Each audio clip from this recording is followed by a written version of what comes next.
Hey everybody, welcome to Investing in Cannabis.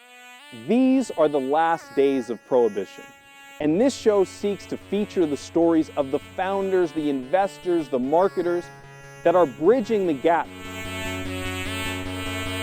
The day of getting a little dime bag from your guy on the corner is done. It's not happening.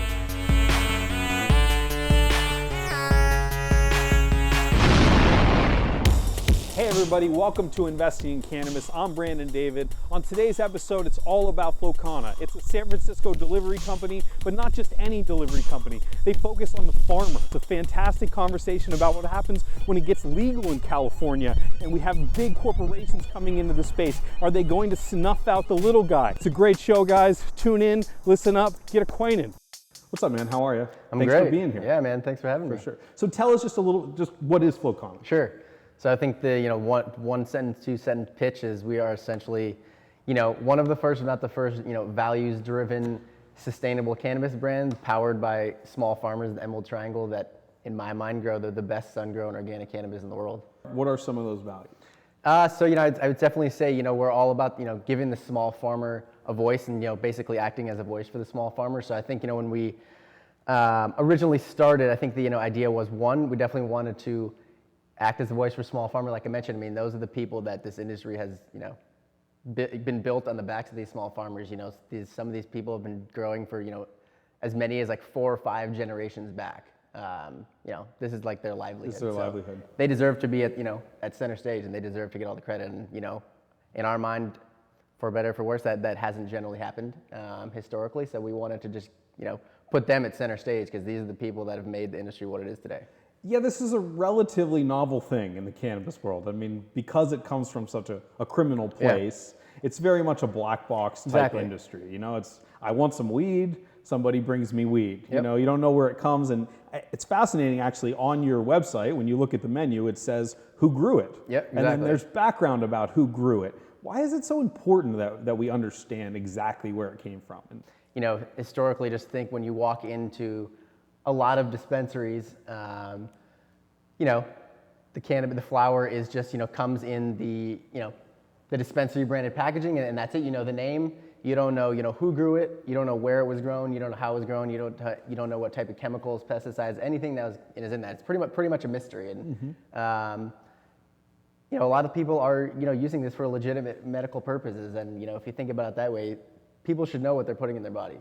Absolutely, yeah, and it's nice to see the testing increments coming along, right? And that's something that's featured on your website as well. So, tell us some of the stories of these farmers.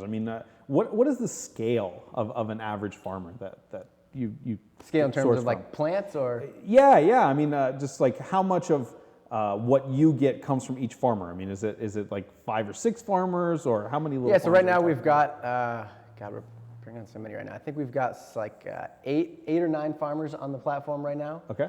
I think the thing about the small craft farmer you're talking about sort of before we started here is, not that many people may care about sort of the small farmer and may know about it, but they care about the quality cannabis. And, yeah, absolutely. A lot of our farmers, they talk about, I'm trying to actually remember what the exact number is, but they all say, somewhere between, like 50 to 100 plants. Once you get past that, one or two farmers can only really pay the attention that's deserved to about that amount of number of plants. And once you get over that, it sort of starts transitioning in sort of more the commercial area, which, there's nothing wrong with that. I think there's the large scale commercial grows are, for better or worse, they're probably going to exist for, a larger extent or smaller extent. We'll see what happens, but I think it's just the smaller craft thing. There's more love that's put into it. There's just more attention that's paid to each plant. Mm-hmm. Yeah, no, I think that is the biggest concern with legalization, is that we lose some quality here. Right. And hopefully as cannabis consumers, we don't have to face that issue. Yeah. If you use alcohol as an example, there is 2 distinct parts of the market, right? You can buy Coors Light. Right. I don't, but you can buy Coors Light, right? Sure. And then there are small brew, craft type brewers that obviously are much better quality. Right. Do you see that coming into cannabis? Is that how it's going to end up? I think so. I think this, I think it's there's still a lot to be seen what's going to happen, but I think it could be similar to sort of like, the beer industry. I think there's probably going to be, your Budweisers or your Coors, and then there's going to be, all these craft farmers and sort of these smaller craft brewery brands as well. I mean, I think ideally I'd like to say there's going to be a place for both, but we'll see, we'll see how it shakes out. Got it. Yeah. No, I mean, no one knows. We just make predictions on this show for fun, I guess. Totally. Good stuff. So take me a little bit through the experience, because it's quite a bit different than most online ordering systems. Sure. I've seen most all of them from working at OnFleet mostly. Shout out OnFleet. What's up, guys? Got my shoes on today. But anyway, tell me, when you first log on, you can take a quiz, which is sort of an interesting caveat here in your corner, playing off the vibe of how do you feel, how do you want to feel. How did you guys make the decision, and how do you make that quiz? How does that I mean, I think the idea behind that was we wanted to give sort of an inviting and sort of sort of an inviting and friendly environment for maybe some of the more newer patients in the industry. Maybe maybe they're the first people we're the first people they come to, and they get a recommendation. They get a recommendation because they heard about us. Like, well, I think I'm actually going to get a recommendation because I want to buy from these guys. Ideally we'd like to say that. Who knows if that's the case? But I think it's just more of a friendly and inviting side of things for people who are new to the industry. They don't really know what they're looking for, and just helps them guide them a little bit in terms of sort of a direction of what may be good for what they're looking for. And what's the feedback loop there? I mean, does that work when people come and they say, okay, I want to feel happy, and then you make a recommendation, or you do the packs too, which is kind of cool, right? You'll send 3 grams that you think will be good, and they kind of can try. Is the feedback that, wow, this really helped me get into cannabis? Yeah, I think so. We've definitely get some good feedback that says, this definitely helped me. We have the online chat option like most people do, and some people, a lot of us will chat our customer service people, an hour or two after they took the quiz and got the strain that they ordered or the pack, and they're like, yeah, that quiz really helped me out. Like, thanks guys. Like, not many other people do that, so it's always awesome to hear things like that. The quiz we put the time into is actually helping some people out. Yeah, it's sort of interesting. You've done like the subscription box in a smaller form in a way. Right. I know it's not a subscription, but there's other people that have tried this. Right. And it hasn't really caught on. So interesting that in small amounts it seems I've never really thought about that. The packs are sort of like a subscription box. Yeah, they kind of are, right? Yeah. It's like curated. Like they're sort of trusting you to pick the right. Yeah, and I think that's definitely true. I would definitely say newer users, a lot of them will try the packs, and then once they've sort of gotten a feel for what we are, most of them will start, buying specific strain that they want and specific strain that they like. So I think the packs are a good sort of introductory product. They can get a sense from 3 different strains in one package essentially. Yeah. So in that way, it is sort of like a blind trust of you guys, right? Like I've taken this quiz, I want to feel less anxiety, so bring me the 3. Okay. So then that brings up the question of how have you sourced these farmers? I mean, how is the quality check there? Good question. So one of our other co-founders, Nick, he was one of I think he was the third guy at Spark in the city. So he helped, pretty much build that dispensary from the ground up. It's one of the, biggest and most, reputable around. And so he was their main buyer there for, 4 or 5 years or so. Got it. And so, lucky for us, he's, part of the team, and he's, cultivated these relationships with these farmers for, he's known all the ones we've got on the platform now for, at least a few years. But yeah, I mean, I definitely, as we continue to grow and continue to expand, and, we're obviously going to need to bring more than 8 or 9 farmers on the platform. Yep. Yeah, there's definitely going to be a place where we're going to have to, develop some sort of criteria or some sort of, some sort of screening criteria that you have to meet these certain, check off all these different boxes. They have to meet those certain criteria in order to come on the platform. Sure. Yeah. No, makes sense. And the other decision that you guys have made is it's all outdoor grown, right? Everything is outdoor grown. Why only outdoor? It's just hard to replicate the power of the sun. Plants are actually getting the full power of the sun and sort of reaching their full potential for being out in the sun. Not only the sun, but the moon and stars at night for 6 months or so. It's just a little bit different than being under lights for whatever the indoor growing cycle can be, 6 weeks or so. It's just different. I think people have people that aren't very informed about cannabis, maybe just casual cannabis users, they have this perception that outdoor is of lower quality or it's of lower potency. Right. Is there any truth to any of that? I don't think so. Yeah. Yeah, it's unfortunate. We like to think that we've sort of started to change that perception. Yeah. I'd like to say we have a little bit. I Yeah. mean, I think there's still a long way to go for sure. Yeah. You know, I think that's somewhat just a result of prohibition, to be honest. Yeah. People started growing indoors in the first place because they were scared of having, you know, choppers fly over their room and have, you know, agents drop down and cut their plants, right? Absolutely, yeah. And I think that was the original reason that people started to move indoors, and that had become sort of the mainstay. And I think that is what the majority of flower that's sold in, you know, brick and mortar dispensaries, a lot of it is indoor. And so that's just sort of what people become used to, I think, in sort of the dispensary setting once the, you know, the actual, you know, medical market and, you know, legal markets started to come on board. I also think you're starting to change the conversation around outdoor because the outdoor that you present is so good. Right. Right, and that goes back to the selection of those farmers. Exactly. As we look forward here, and legalization is going to happen, whether it's in 2016 or beyond, it will happen. And I mean, are these small farmers in danger? Is corporate America going to take over cannabis, and are they screwed? Is that coming down the pipe? Good question. I'd like to say no. I think there's definitely going to have to be a lot more sort of collaboration and unity. We're going to have to sort of work together to sort of make the vision that we all see happen. Yeah. I think traditionally, you know, once again, sort of the prohibition thing, everyone has sort of been, you know, fragmented and really independent. No one has really you know, share their secrets and sort of insights, because everyone is, you know, they've frankly been nervous and scared. They don't know if someone they feel like is, you know, a friendly farmer may actually be someone they're not. Right. Right. And so, yeah, I think people are going to have to work together. But yeah, I mean, you know, coming on board and, you know, the legal system, it's not going to be cheap. So we're definitely trying to, you know, work with our farmers and build some solutions where we can, you know, create some efficiencies and bring them all together, and sort of like, I think you can sort of look at it sort of like the co-op model. Where we can all sort of, you know, come together and help all our farmers create some efficiencies for them, and hopefully, you know, lower their costs and make it, you know, a viable option for them to continue in the legal market, because that's, you know, what we want to see. Yeah, no, very cool. I just noticed your shirt, by the way. Oh, thank you. Pretty dope. Thank you. I like it. So I'm curious. So you're the co-founder and head of BizDev. I'm a sales guy by day as well. Sure. I'm curious about what that means at Flow Kana. What do you do all day? Good question. We're definitely all still in startup mode. I do a whole lot of things. Yeah, sure. Yeah, anything related to sort of growth marketing. I run all sort of our marketing campaigns, some of our partnerships we've done. Okay. I'm a little bit of sort of the design and you know, app redesign, little tweaks here and there with, you know, our designers. So I work pretty closely. Product stuff, yeah. Yep, work pretty closely with our designers. Our CEO Michael, who he's Venezuelan born.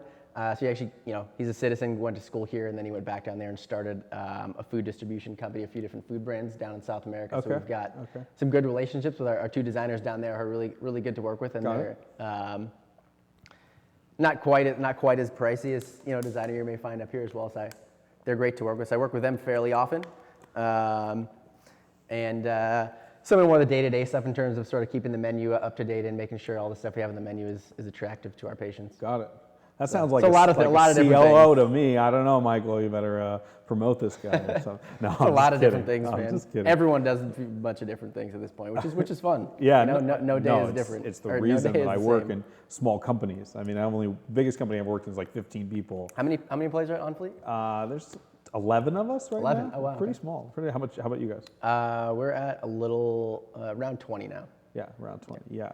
No, we are 11 incredibly efficient people. Totally. Yeah, that's really the name of the game. Good stuff. So we've come to sort of my favorite part of the episode here. I'm always fascinated by, you know, the guest's personal consumption of cannabis. Sure. You know, after you get done here, it's a Saturday afternoon. What do you smoke? How do you like to smoke? You know, what kind of smoker are you? I was actually thinking about the question over here in the car, because I knew you were going to ask that, because I looked at the questions, and I think I'm definitely sort of a joint man myself. Especially when, you know, it's rolling myself. I was kind of thinking about it in the car. It's kind of like when you're cooking your own food, the food kind of tastes better when you're the one that cooked it and sort of you put the work into it. Same type of thing. If you're the one that rolls the joint, I don't know, just kind of, you're more in touch with the whole process, I guess. Yeah, very cool. Yeah, I think I'm mostly a joint man. Let's roll a joint.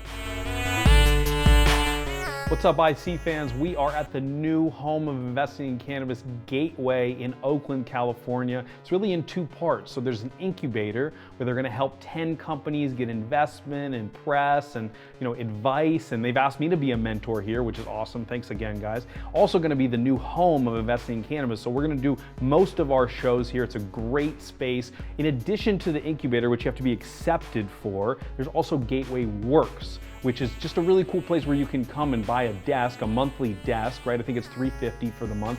Get away from your roommates. You don't have to worry about having a stuck-up landlord. It's hard to find desk space, hard to find a place to work in the cannabis world. And then you can be a part of this cannabis entrepreneur community as well. And you can benefit from the other founders. Great synergy here. If you've never been in a co-working space, it's like the way to start a company. So I was watching Weedakit, and they had this amazing dude named Swami on it. He's a pretty amazing guy. And then I come to find out, I probably should have known this already, that he's one of your main growers. Yeah. How did that relationship start? That's super cool. So this goes back to Nick. So he's been an Emerald Cup judge for 4 or 5 years or so. And Nick and Swami have been judges for the Emerald Cup, I think almost since it started. They've been Emerald Cup judges for 10 plus years. Got it. So all the judges, Emerald Cup judges, they all get pretty close. They all have to, get together and smoke. They all have to sample. I think this year there was 400 plus samples that they all had to try in like a matter of like 2 months or so. Oh, wow. So that sounds like a tough job. And sort of once it gets down to the final rounds, I think once it gets down to like the last, like 50 or so, he has weekly meetings up there every Tuesday for like part of November and December where they, all the judges get together and they all, sort of test out the final ones and talk them through and sort of, that's how they get to the conclusion of which one's the best one. So you get pretty close when you're sitting there smoking a bunch of joints with people in a circle. That's amazing. So this is actually Swami Selects, or Swami Select. Which one is this? The kind is on the bottom. Oh, okay. Yeah, which one is that one? Oh, this is Sunny Girl, it's called. And then you got the THC 13.3, which isn't super high. Yeah, this is more of a CBD. But then the CBD is 9.3, which is off the charts, right? This is actually one of my favorite ones recently. Got it. Okay, so I'm going to roll this up. Well, why don't you just tell us a little more about like what else is here? Sure. Kind of walk us through maybe some of them.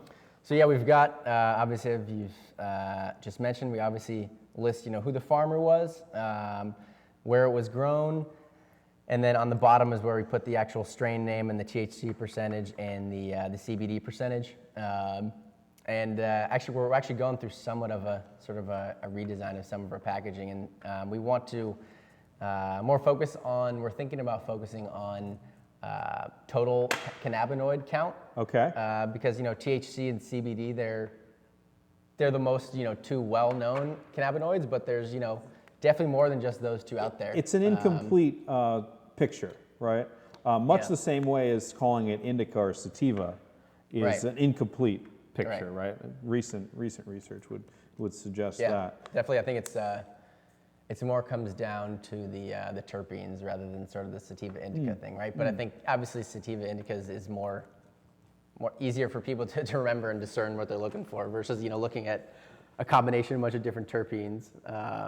But I think as people maybe become more in tune and more connoisseurs, they'll start to pay attention a little bit more to terpenes. That also is going to depend on if retailers and dispensaries and whatnot are providing that information, obviously. But I could see people getting a lot more specific in the terpenes they're looking for when they like really get an idea of what when works they for them. understand what it is and what they really liked about it. I agree.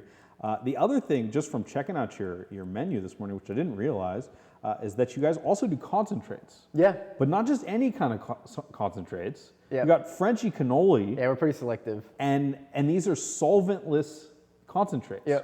How does that work? All cold water, yeah. Okay. So yeah, it's all cold water concentrates. So yeah, solventless. Frenchie's a really interesting guy. You guys should bring him on the show. Oh, he's coming on the show. He is. But I have not met him yet. Okay. Tell us about Frenchie a little bit. Oh man, that guy. So he's, I don't want to mess up his story because he's got such a long and not complicated story, but in-depth story. But so I know he lived, he's obviously French, but he's lived in, Afghanistan. He's lived in India. at least a few other countries, and is all learning, the different sort of hashish techniques around the world, and sort of combining those all into his own method that is, pretty unparalleled. And I think that's shown by the followers that he's got and sort of the following that he's built. I think whenever he's got an event in any dispensary, it's pretty much packed to the brim. Yeah. So yeah, we're pretty honored to be working with Frenchie. And particularly interesting because concentrates are even more risky to make in this state than growing flowers. I mean, I haven't really been around many concentrate makers, and I think there's a reason for that, because I bring a camera everywhere that I go, right? Sure. And they probably don't want to talk to me. But I mean, are the farmers listed as openly, or the producers as openly listed about concentrates on Flow Kana? So I mean, we only work with two. We work with Frenchie, and then we work with Fire King. Okay. So they're the only two guys we work with, and yeah, I mean, they're pretty open, but their processes are pretty unparalleled and pretty pure. So they've got nothing to hide, I guess. Is they're good with it, which is really cool to see that happening more and more, because it was a black box for so long. We had no idea. In fact, my favorite strain in the world is Green Crack. Okay. Horrible name, but great strain. Sure. And for so long, I had no idea who grew it, because I had a dealer, let's be honest, before everything was on the up and up. And he would say, yeah, it's this woman in, Mendocino County, and she grows it, but that's all I ever could know, And I still don't know who it is, to be honest. But we got to get that. We should do that story. That's a fantastic story. Totally. I don't have a poker here, but I think we're okay. I always use my shoelace. That's smart. Yeah. Wow, you're fucking MacGyver. As cliche as that is with weed. Do you ever get to go up to the farms? Do you spend much time? Yeah, I've been up there a few times. Fortunately, I've been so busy down here. Every time some of the team goes up there, I always got something I'm working on down here. Bunch of the team was just up there last weekend, actually. It always ends up being on Nicky and Swami's. Got it. Their farm and just their whole plot of land is a truly magical place. They pretty much got their own. How much land are we talking? Valley. I'm not sure how many acres it is, but massive. It's pretty big. Yeah. It's so they pretty much own their own little valley. Yeah. So most of farms up in the Emerald Triangle a lot of them are up on a ridge. Like HappyDay Farms, Casey and Amber, they're another two farmers that are in the Weedakit episode, I believe. And their farm is beautiful. And theirs is up on like a 3,000-foot ridge up in Laytonville, which is right outside Mendocino. Yep. And a lot of the farms are up on these ridges up there. Because they're hard to get to? They're hard to get to, and I mean, there's just there's a lot of rolling hills and hills up in the Emerald Triangle in general. So just natural. Yeah, exactly. And also, a lot of them when you're on a ridge, you can get more of the sun. But yeah, so Nicky and Swami's, they own this big valley. So right in front of their house, there's just like a huge open space that's like almost the size of like a football field, I'd say. Wow. That's just this huge open space. It's like you can just walk around out there, and it's just a lot more flat at the bottom of this valley than most of the other farms I've been to up there. It's just different. This kind of concept of like farm to table, right? Right. What does that mean? Giving you giving consumers and patients a little bit more of a story behind the product that they're buying, and they can just create more of an emotional connection with the brands that they associate themselves with. Yeah, absolutely. I mean, that part of it makes sense. You want to know what river your salmon came out of. Right. You want to know what mountainside your grapes were grown in that are in your Pinot Noir. I get that. Right. What I'm hoping is that can we get to farm to table in the sense of vertical integration? Are the unit economics going to come down significantly if that farmer is also someone that's working for Flow Kana, for example? I guess I'm a little careful with the term vertical integration.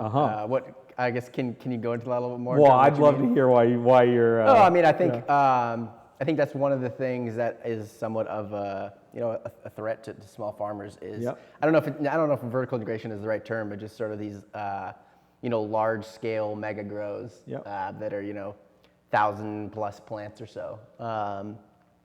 I think, that's one of the fears of small farmers, and the other one is definitely coming into compliance. I know you wanted to mention that. Yeah, let's talk about compliance. There's definitely going to be, a lot more costs that farmers are not incurring right now. They're going to have, accountants and everything else that actually, Yeah.